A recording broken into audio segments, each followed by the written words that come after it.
तुम्हा तिघींनाही एकच प्रश्न मला विचारायचा आहे की सगळ्यात आधी तर तुमचा अनुभव कसा होता या चित्रपटात काम करण्याचा, आणि बघताना कोणताही ऐतिहासिक चित्रपट बघताना अर्थातच त्या गोष्टीची जितकी मजा असते तितकीच त्यावेळेचं जे आर्ट आम्हाला त्या चित्रपटात दिसतं, तुम्हाला सगळ्यांचे कॉस्ट्युम्स जे दिसतात, तुम्ही ज्या पद्धतीने वावरत असता त्याचीही मजा असते. कारण माझ्या जनरेशननी तर ते रादर कोणीच आपण बघितलं नाहीये.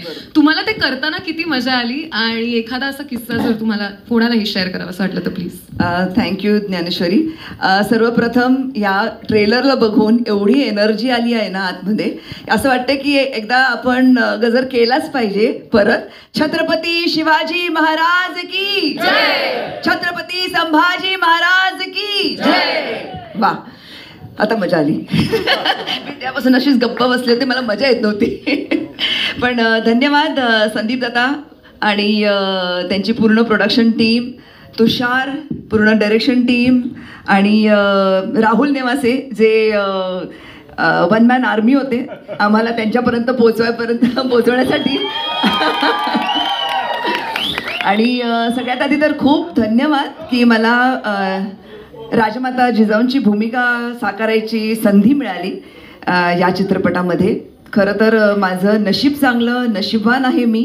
मला ऐतिहासिक भूमिका करायला खूप आवडतात, पण नॉर्मल भूमिका तर करतच असते सिरियल्समध्ये किंवा इतर चित्रपटांमध्ये, पण राजमाता जिजाऊंची भूमिका साकारणं ही खूप मोठी जबाबदारी होती, आणि ती पेलण्यासाठी मला तुषारनी पण खूप मदत केली. आणि ही भूमिकाच इतकी सुंदर लिहून आली होती की राजमातानेच शिवाजी महाराजांना घडवलं, त्यांनी संभाजी महाराजांना घडवलं, म्हणजे खूप मोठी जबाबदारी महाराष्ट्राची होती. एवढे मोठे शूरवीर तिनं घडवले, आणि ती भूमिका साकारताना मला आतून इतके असे छान व्हायब्रेशन्स येत होते ना की माझ्या चालण्यामध्येही माझ्या अंगात एक कंपन असायचं कायम की मी एवढी मोठी अशी भूमिका साकारते वगैरे. हा जो एक थरकाप थोडासा असतो, थोडासा एक ऑरा असतो, ते म्हणजे अक्षरशः ती भूमिका त्यावेळेस कॅमेऱ्यासमोर जगले असं मला वाटतं.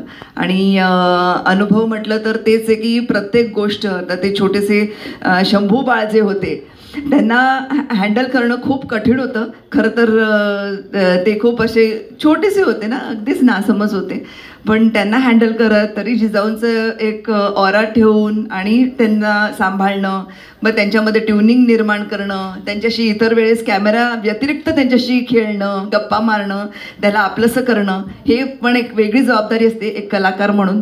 तर तो एक माझा एक वेगळा अनुभव होता या चित्रपटासाठी. आणि निश्चित एवढ्या मोठ्या भव्य दिव्य सिनेमाची मैं किरदार हूँ, इसके लिए मुझे बहुत अच्छा लग रहा है. और ये मराठी और हिंदी दोनों लैंग्वेज में रिलीज़ हो रही है, इसका भी बहुत अभिमान है मुझे. और यस, मैं सभी को यही कहूँगी कि ये सिनेमा आपको थिएटर में जाकर देखना ही होगा, और इससे बहुत बहुत सीख मिलेगी. और ये तो सिर्फ एक पार्ट 1 है, पार्ट 2 का भी ज़रूर इंतज़ार कीजिएगा.